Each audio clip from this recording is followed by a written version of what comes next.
Hi, എല്ലാവർക്കും അച്ചൂസ് വ്ലോഗിൻ്റെ പുതിയൊരു വീഡിയോയിലേക്ക് സ്വാഗതം.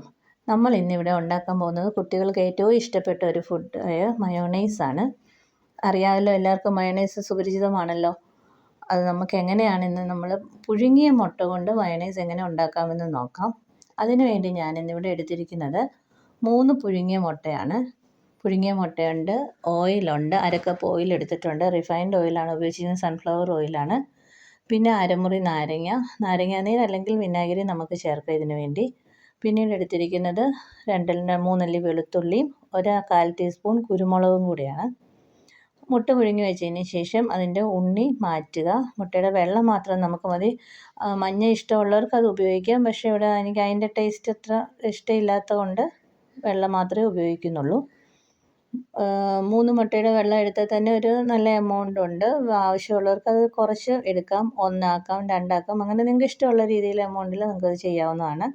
പിന്നെ വെളുത്തുള്ളിയുടെ ടേസ്റ്റൊക്കെ അത്യാവശ്യം നല്ലൊരു ഫ്ലേവർ തരുന്നുണ്ട്. അതിഷ്ടമുള്ളവർ വേണമെങ്കിൽ ഒരെണ്ണം കൂടെ ആഡ് ചെയ്യുക, അല്ലെങ്കിൽ കുറയ്ക്കുക.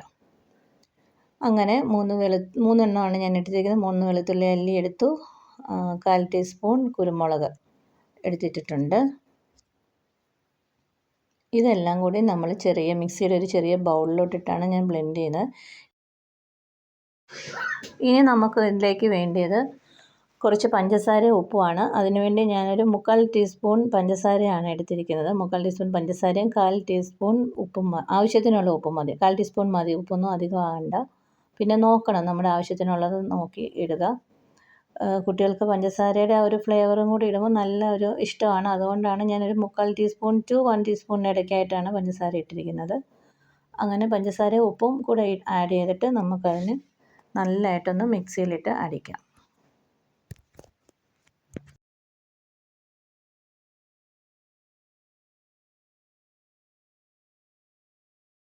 ഒരു 10-15 സെക്കൻഡ് നമ്മൾ മിക്സിയിലിട്ട് ഒന്ന് ബ്ലെൻഡ് ചെയ്തെടുക്കുക. അതിനുശേഷം ഇങ്ങനെ കണ്ടോ, ഈ ഒരു ടെക്സ്ചർ വരും.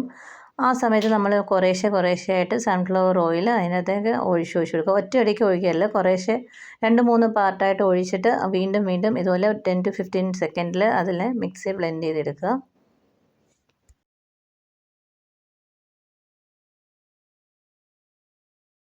ഇനി ഇതിലേക്ക് നമ്മുടെ നാരങ്ങ ചേർത്ത് കൊടുക്കേണ്ടത്. നാരങ്ങ അല്ലെങ്കിൽ വിനേഗർ ഒഴിച്ചു കൊടുക്കുക. നാരങ്ങയുടെ നീരാണ് ഒഴിച്ചു കൊടുക്കേണ്ടത്. അരി വീഴാൻ പാടില്ല.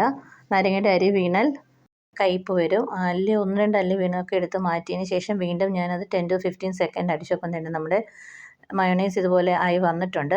ഇച്ചിരി തിക്കായിട്ട് വന്നതുകൊണ്ട് തിളപ്പിച്ചാറിച്ച വെള്ളം കുറച്ച് നമുക്ക് ഒഴിച്ചു കൊടുക്കാം. അപ്പോൾ നല്ലൊരു കൺസിസ്റ്റൻസിയിൽ വരും. അത്യാവശ്യം ലൂസായ രീതിയിൽ തന്നെ വരും. നമ്മുടെ മയോണൈസ് ഇവിടെ റെഡി ആയിട്ടുണ്ട്. ഞാനതിനെ ഒരു കുപ്പിയിലേക്ക് മാറ്റുകയാണ്. ശരിക്കും നമ്മൾ കടയിൽ നിന്നൊക്കെ വാങ്ങിക്കുന്ന പോലെ തന്നെയുള്ള മയോണൈസിന് ഇച്ചിരി ഒരു ക്രീമി ആയിട്ടാണ് എടുത്തിരിക്കുന്നത്. ഒത്തിരി ലൂസ് ആക്കിയിട്ടില്ല. ഏറ്റവും ഇഷ്ടപ്പെട്ട ഒരു സാധനമാണ്. എപ്പം മയോണൈസ് ഉണ്ടാക്കാമോ എന്ന് ചോദിച്ചാൽ എപ്പോഴും ഇവിടെ ബഹളമാണ്. ഒത്തിരി ഇഷ്ടപ്പെട്ടു. കുരുമുളകിൻ്റെ ആ ഫ്ലേവറും ചെറിയൊരു എരിവും ഒക്കെ വന്നപ്പോൾ നല്ല ടേസ്റ്റ് ഉണ്ടായിരുന്നു. ഒരു കണ്ടെയ്നർ ഞാനെടുത്ത് മാറ്റി വെച്ചിട്ടുണ്ട്. ബാക്കി നമുക്ക് കുട്ടികൾക്കിത് പുഴുങ്ങിയ മുട്ട ആയതുകൊണ്ട് തന്നെ ഡയറക്റ്റ് ഇങ്ങനെ കൊടുക്കുന്നതിലൊന്നും കുഴപ്പമില്ല.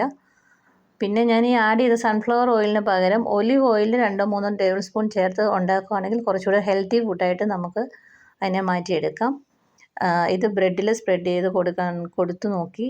എല്ലാവർക്കും ഇഷ്ടപ്പെട്ടു, എനിക്കും ഇഷ്ടപ്പെട്ടു. ഞങ്ങൾ ടേസ്റ്റ് ചെയ്തു. നിങ്ങളും ഇത് ടേസ്റ്റ് ചെയ്ത് നോക്കുക, ശ്രമിച്ച് നോക്കുക. പുഴുങ്ങിയ മുട്ട ആയതുകൊണ്ട് പെട്ടെന്ന് കേടാകത്തില്ല. ഫ്രിഡ്ജിൽ സൂക്ഷിച്ച് 2-3 ദിവസം കൊണ്ട് നമുക്ക് എടുക്കാവുന്നതാണ്, ഉപയോഗിക്കാവുന്നതാണ്. അപ്പോൾ ഈ വീഡിയോ എല്ലാവർക്കും ഇഷ്ടപ്പെട്ടെന്ന് കരുതുന്നു. എല്ലാവരും ഇത് ട്രൈ ചെയ്ത് നോക്കുക. നമ്മുടെ അച്ചുമോൻ ഇത് ഒത്തിരി ഇഷ്ടപ്പെട്ടു, എല്ലാവർക്കും ഇഷ്ടപ്പെട്ടു. അച്ചു ആണ് ആദ്യം അത് ട്രൈ ചെയ്ത് നോക്കുന്നത്. കൊള്ളാം അമ്മ എന്നൊക്കെ പറഞ്ഞിട്ടുണ്ട്. എന്തായാലും okay, thank you for watching. എല്ലാവരുടെയും സപ്പോർട്ട് എനിക്ക് ഉണ്ടാവണം. Okay, bye, thank U.